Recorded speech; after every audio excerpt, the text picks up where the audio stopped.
The departure. The autumn rain pattered against the windows of Verve, San Francisco's newest tech incubator. Oliver Barrett adjusted his tie, scanning the crowded room filled with potential investors. At 32, he had already made a name for himself with Nexus, his data analytics startup that was revolutionizing how companies understood consumer behavior. Tonight was crucial. Securing funding would catapult Nexus from promising upstart to industry disruptor. "You look like you're plotting world domination," a warm voice commented from his left. Oliver turned to find a woman with intelligent hazel eyes studying him with amusement. Her camera hung casually around her neck, contrasting with the business attire dominating the room. "Just Silicon Valley domination," he replied with a half-smile.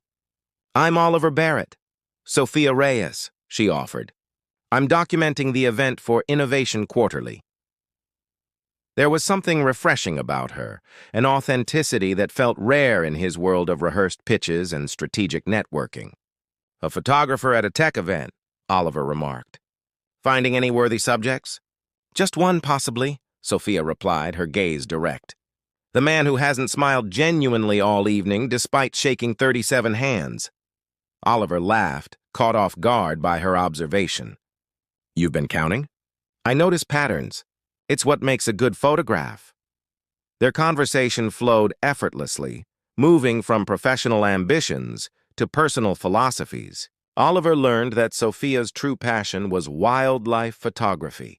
She traveled to remote locations capturing endangered species, using her images to raise awareness about conservation. "Your world seems so different from all this," Oliver gestured around them. "That's why I can see it clearly," she responded. "Sometimes you need distance to recognize what matters." That evening marked the beginning of something neither expected. Over the following weeks, they created a small universe of shared moments: early morning hikes in Muir Woods, improvised dinners in Oliver's sparse apartment, long conversations about their vastly different dreams. For Oliver, Sophia represented a world beyond balance sheets and market projections, one filled with purpose and passion that wasn't measured in quarterly reports. For Sophia, Oliver's determination was captivating, though she worried about the cost of his single-minded focus. As Nexus gained momentum, Oliver's schedule became increasingly demanding. Late nights at the office stretched into early mornings. Investor meetings multiplied. Sophia understood ambition. Her own career required similar dedication, but she noticed Oliver's growing inability to be present even when they were together. "You've checked your phone 17 times in the past hour," she noted one evening as they sat at the harbor watching the sunset. "The Singapore team needed clarification on," he began. "Oliver," Sophia interrupted gently, "I'm not asking for an explanation. I'm wondering if you realize what you're missing while you're mentally elsewhere." Her words lingered uncomfortably. That night, as Sophia slept beside him, Oliver stared at the ceiling, contemplating the trajectory of his life. Nexus was approaching a critical growth phase. The investors were watching his every move. His team depended on his leadership. And now there was Sophia, beautiful, passionate Sophia, who seemed to be asking for something he wasn't sure he could provide. By morning, Oliver had made his decision. Success required sacrifice. His father had taught him that lesson repeatedly throughout childhood. Distractions, even wonderful ones, were luxuries he couldn't afford at this crucial juncture. "I think we should end this," he told Sophia over coffee, his voice steady despite the tightness in his chest. "My company needs my complete focus right now." Sophia studied him carefully, hurt evident in her eyes. "Is that what you really want, Oliver? Or what you think you should want?" "They're the same thing," he insisted. "I've always been clear about my priorities." "Yes," she said quietly, gathering her things. "You have been." As she walked away, Oliver felt a moment of doubt, a flicker of recognition that he might be making a terrible mistake. But he quickly suppressed it. This was the price of ambition. Sometimes you had to let go of one thing to fully grasp another. What Oliver couldn't know as he watched Sophia disappear down the street was that he wasn't just walking away from a relationship. He was walking away from a future that had already begun to take shape, one that would remain hidden from him for the next 5 years. The empty summit 5 years passed like a business plan executed to perfection. Oliver Barrett had transformed Nexus from a promising startup into a billion-dollar enterprise with offices spanning 3 continents. At 37, he'd achieved what most entrepreneurs only dreamed of: financial independence, industry recognition, and the power to shape technological innovation. The view from his corner office offered a panoramic vista of San Francisco Bay, a daily reminder of how far he'd climbed. Yet lately, Oliver found himself staring at the horizon with an unsettling sense of hollowness. "The Jakarta team just confirmed they've secured the Indotech contract," announced Priya, his chief operating officer, interrupting his thoughts. "That's excellent news," Oliver replied automatically, though his enthusiasm felt mechanical. "Schedule a celebration for the team." "Already done," Priya hesitated. "Also, your mother called again about Thanksgiving. Should I tell her you're still undecided?" Oliver sighed. Family holidays had become increasingly difficult to navigate. His parents and sister had grown tired of his last-minute cancellations and distracted presence when he did attend. "Tell her I'll be there," he decided impulsively. Perhaps a break from the office would help clear this strange fog that had settled over him. Later that evening, as Oliver sat alone in his minimalist penthouse, he scrolled through his achievements like items on a checklist. Company valuation had tripled under his leadership. He'd been featured in Forbes' 40 Under 40. His investment portfolio was diversified and thriving. By every measurable metric, Oliver Barrett was successful. So why did it feel like he was merely going through the motions? His thoughts drifted, as they occasionally did during these quiet moments, to Sophia. A quick internet search several years ago had shown her wildlife photography gaining international acclaim. He'd closed the browser quickly, refusing to indulge in what-ifs. 3,000 miles away, Sophia Reyes adjusted her camera settings as she watched her 4-year-old daughter, Emma, examining a monarch butterfly with wide-eyed wonder. "Mama, its wings look like stained glass," Emma observed, her analytical mind already evident in the careful way she studied the world around her. "That's a beautiful description." Sophia smiled, capturing the moment. Emma's vocabulary and perception had always seemed advanced for her age, traits that sometimes reminded Sophia painfully of Oliver. Their home in rural Vermont was a world away from San Francisco's tech scene. After discovering her pregnancy 2 months after leaving California, Sophia had made the difficult decision not to inform Oliver. His message had been clear: his career was his priority. A child would be an unwelcome complication in his meticulously planned life. Instead, Sophia had built a nurturing environment for Emma, surrounding her with the beauty of nature and a supportive community. Her photography career had flourished, focusing on environmental conservation projects that allowed her to work while raising Emma. "Will Grandma and Grandpa be here for Thanksgiving?" Emma asked, running toward Sophia with autumn leaves clutched in her small hands. "Yes, sweetheart. And Uncle Daniel and Aunt Tessa are bringing your cousins, too." Emma nodded solemnly. "Is my other family coming?" The innocent question caught Sophia off guard. Emma had recently begun asking about her father, questions that grew increasingly specific and difficult to deflect. "Your father lives far away, Emma. He's very busy with his work." "Does he know about me?" Emma persisted. Sophia knelt to meet her daughter's inquiring gaze, those thoughtful brown eyes that mirrored Oliver's with unsettling precision. "No, he doesn't," she answered honestly. "Sometimes adults make complicated decisions." "I think he should know," Emma declared with the straightforward logic of childhood. "Maybe he's lonely." Sophia's throat tightened. She'd justified her decision countless times. Oliver had made his choice. She was protecting Emma from rejection. Their worlds were incompatible. Yet lately doubt had begun to creep in. Emma deserved to know her father, and perhaps Oliver deserved to know his daughter. That evening, after tucking Emma into bed, Sophia found herself looking at Nexus's website. Oliver's professional biography listed his numerous accomplishments, but revealed nothing about the man himself. The corporate portrait showed him in an impeccable suit, expression confident but guarded, so different from the Oliver who had once shared his dreams with her beneath a star-filled sky. Tomorrow, She would be flying to San Francisco for a major conservation foundation event where her work would be showcased. The city held complicated memories, but it was time to face them, and perhaps, if courage didn't desert her, to face Oliver as well. Back in San Francisco, Oliver declined another dinner invitation from his executive team, preferring solitude to forced socialization as he walked through his empty penthouse. He couldn't shake the feeling that something fundamental was missing, something that couldn't be acquired through strategy or investment.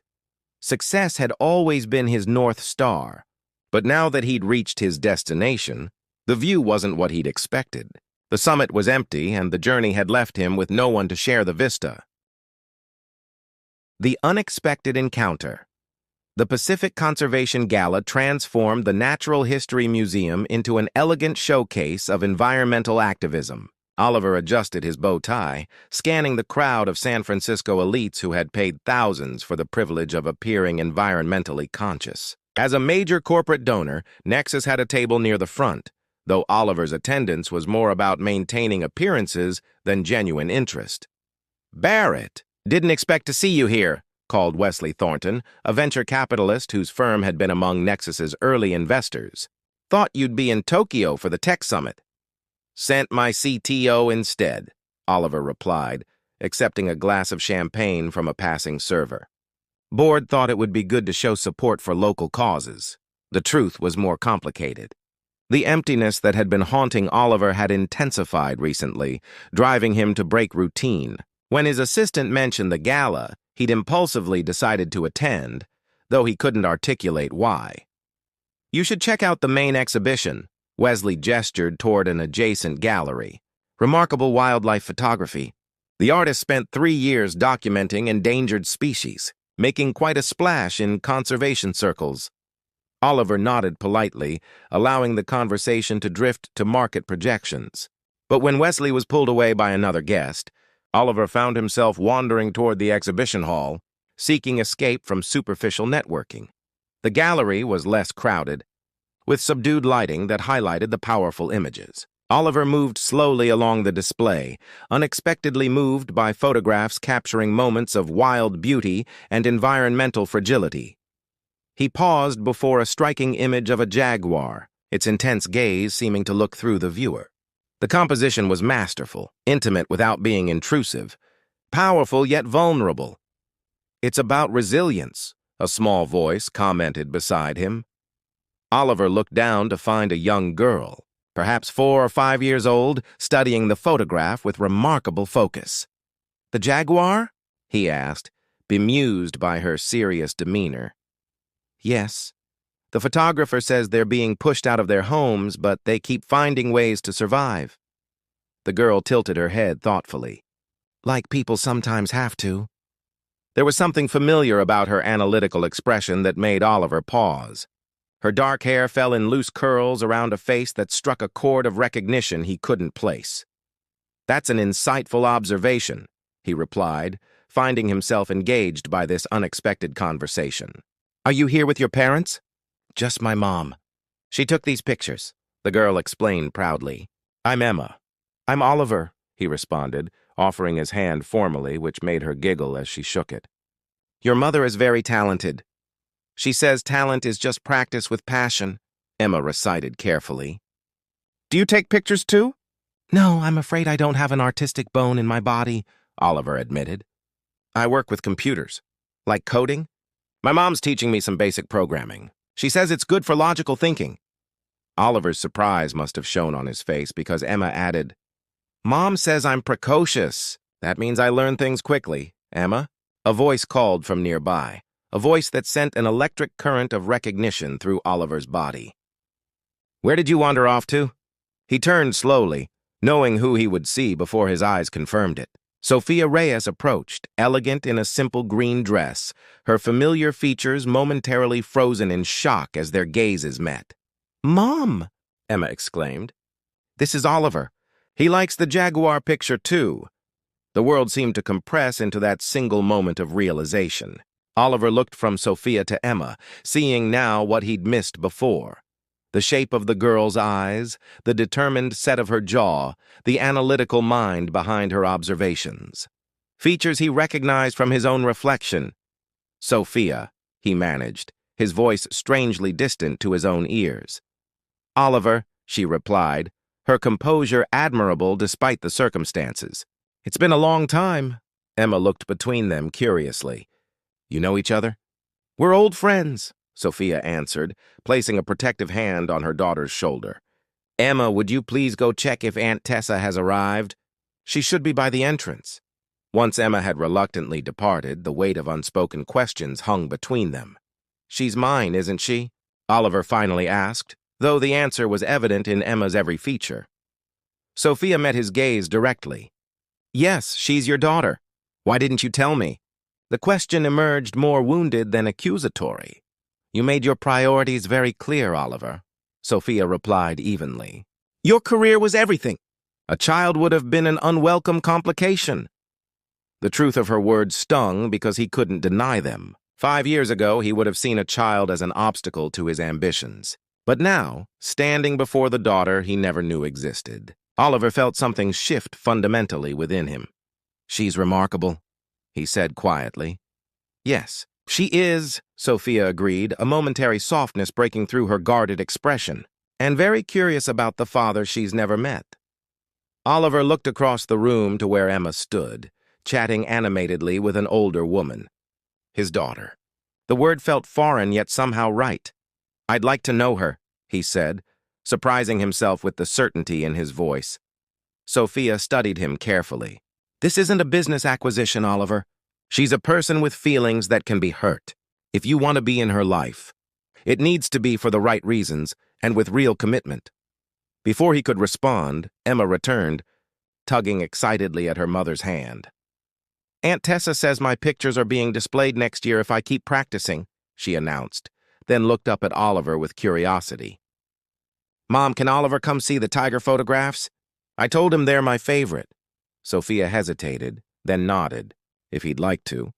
As Emma led the way, chattering about endangered species with remarkable knowledge for her age, Oliver felt the careful structure of his life beginning to crumble. And for the first time in years, the uncertainty ahead didn't feel like failure but possibility. The Delicate Bridge. The coffee shop near Golden Gate Park had become their neutral territory. Oliver arrived early, securing a corner table away from the morning rush. 3 weeks had passed since the gala. 3 weeks of cautious negotiations and tentative steps toward an arrangement none of them had prepared for. Sophia entered with Emma, who spotted Oliver immediately and waved with enthusiasm that still caught him off guard. At their previous meetings, Emma had shown no hesitation in accepting him as a friend of her mother's, her natural curiosity making conversation surprisingly easy. "I brought my coding project to show you," Emma announced as she settled into her chair, pulling a tablet from her backpack. "I'm looking forward to seeing it," Oliver replied, sliding a hot chocolate toward her. He'd already memorized her preference. Sophia gave him a measured nod as she took her seat. Their interactions remained careful, laden with unresolved history and the weight of shared responsibility. "Emma, why don't you show Oliver what you've been working on while I order my coffee?" Sophia suggested. As Emma excitedly demonstrated her simple programming project, Oliver marveled at her logical thinking and creative approach to problem solving. She had inherited his analytical mind, but paired it with Sophia's artistic perspective, a combination that allowed her to see possibilities he would have missed. "This is impressive," he told her sincerely. "You've created a better algorithm than some of my junior developers."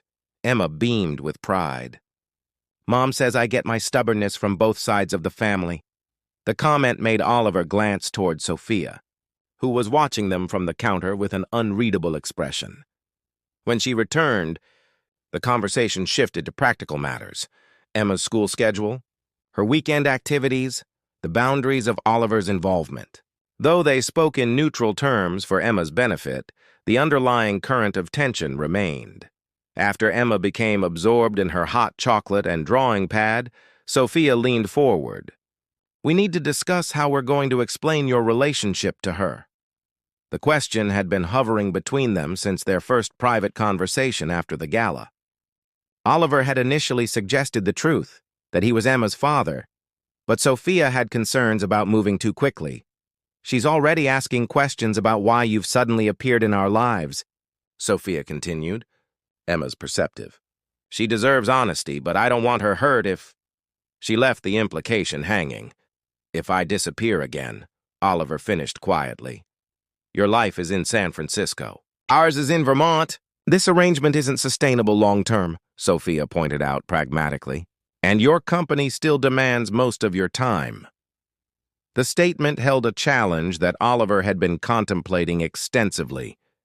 In the weeks since discovering Emma, his priorities had begun a seismic shift. Board meetings that once energized him now felt tedious compared to Emma's programming questions. Quarterly projections seemed insignificant against the realization that he'd missed 4 years of his daughter's life. I've been making changes, he said carefully. I've promoted Priya to co-CEO. She's been handling most operational decisions for years anyway. Sophia's surprise was evident. That's unexpected. I'm not abandoning my company, Oliver clarified. But I'm creating space for other priorities. Their conversation was interrupted when Emma tugged on Oliver's sleeve. Can we go to the Science Museum after this? They have a new robotics exhibit. The spontaneous request highlighted the complexity of their situation. Oliver looked to Sophia, who seemed to be weighing multiple considerations. Actually, she said after a moment, I have a meeting with the Conservation Foundation this afternoon. If Oliver is available, perhaps you could go with him.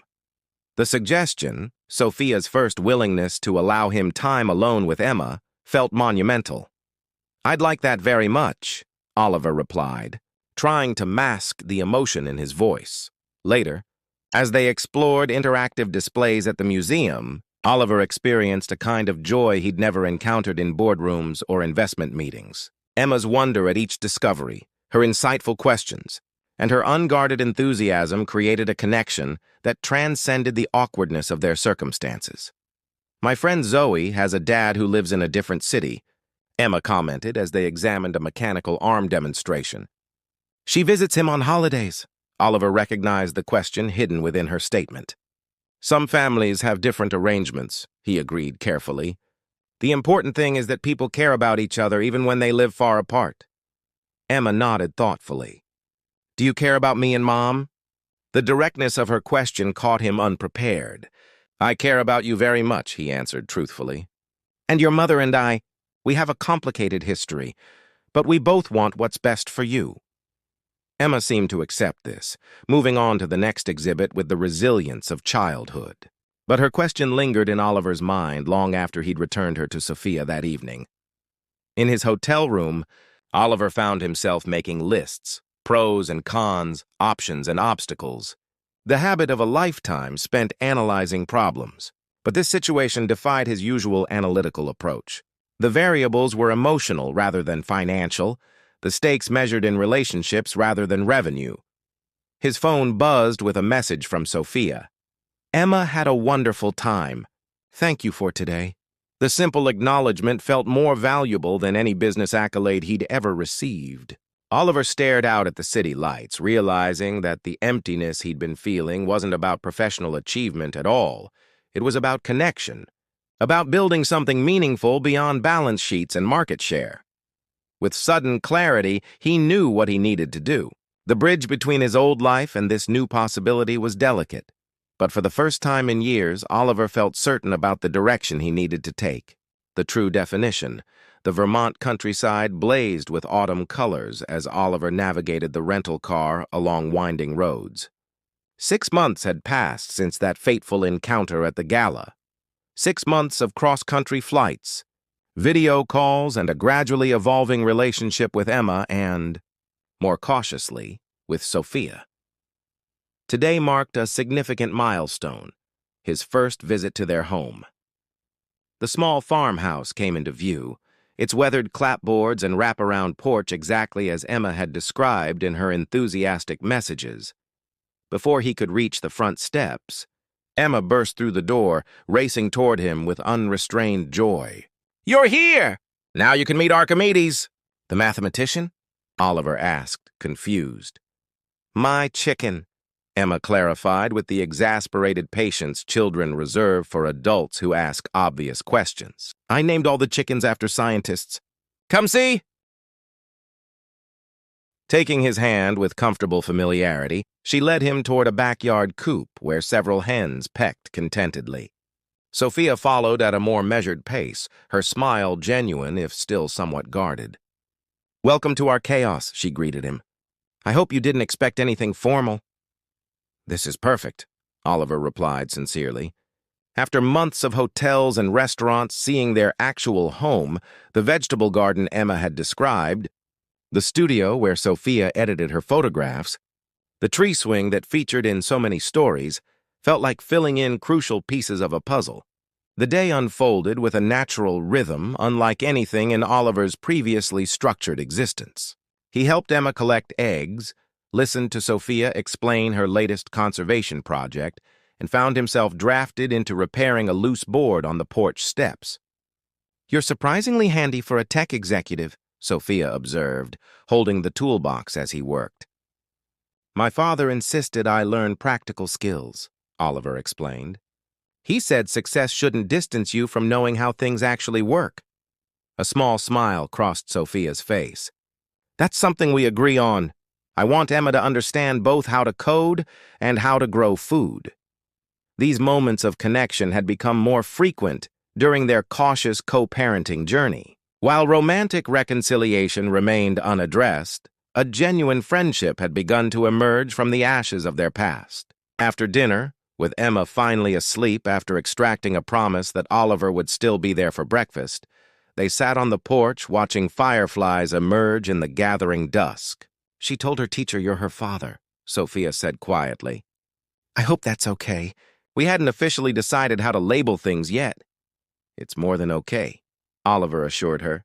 It's who I am, who I want to be. Sophia studied him in the fading light. You've changed, Oliver. Discovering Emma changed me, he acknowledged. Or perhaps she helped me recognize what was always missing. The conversation he'd been rehearsing for weeks suddenly couldn't wait any longer. I've been looking at properties near here, he said. Nothing extravagant, just a place where I could stay during my visits instead of the hotel in town.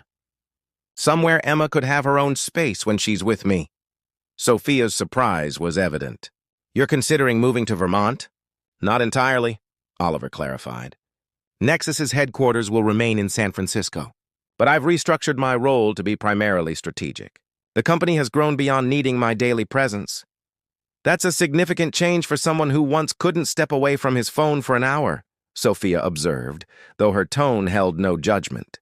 5 years ago, I walked away from what could have been important because I believed success had only one definition, Oliver said. I don't want to make that mistake again. The implication hung between them, not just about Emma, but about possibilities neither had been ready to discuss. And what is your definition now? Sophia asked. Oliver considered the question carefully. Success is creating something meaningful that outlasts you, he finally answered. For a long time, I thought that was Nexus. Now I realize it's the relationships we build, the lives we touch. Emma has taught me that. Sophia nodded, her expression softening. She has a way of clarifying what matters. I've missed so much already, Oliver continued. Her first words, her first steps. I don't want to miss anything else because I'm chasing some abstract notion of achievement. Being a parent isn't about geographic proximity, Sophia replied thoughtfully. It's about presence, real presence, when you are together. Emma needs constancy more than she needs you in the same zip code. I know, Oliver agreed. That's why I'm not suggesting anything dramatic, just a beginning, a foundation we can build on. The silence that followed felt weighted with possibility rather than tension. Finally, Sophia spoke. Emma asked me yesterday if you might teach her to make that French toast you mentioned. Apparently, it's become very important to her breakfast aspirations. The simple domestic detail, his daughter wanting to learn something from. Him filled Oliver with a sense of purpose that no business achievement had ever matched. I'd be honored, he replied, emotion making his voice rough. As night settled fully around them, they continued talking, not just about Emma, but about their own journeys over the 5 years they'd been apart. The conversation flowed more easily than either might have expected, punctuated by occasional laughter and moments of shared understanding. When Sophia finally rose to go inside, she paused, her expression thoughtful. Emma once asked me if you were lonely. I think she understood something about you before either of us did. The observation lingered as Oliver remained on the porch, contemplating the stars above this small corner of Vermont that had unexpectedly become central to his recalibrated life. The summit he'd spent his career climbing had indeed been empty. But here, in this unlikely second chance, Oliver Barrett had discovered that the true measure of success wasn't reaching the peak alone. It was finding people who made the journey worthwhile. The following morning, as he taught Emma the secret to perfect French toast while Sophia captured the moment with her ever-present camera, Oliver understood that some mistakes, even 5 years in the making, could be redeemed, not by erasing the past, but by building something new from its foundations.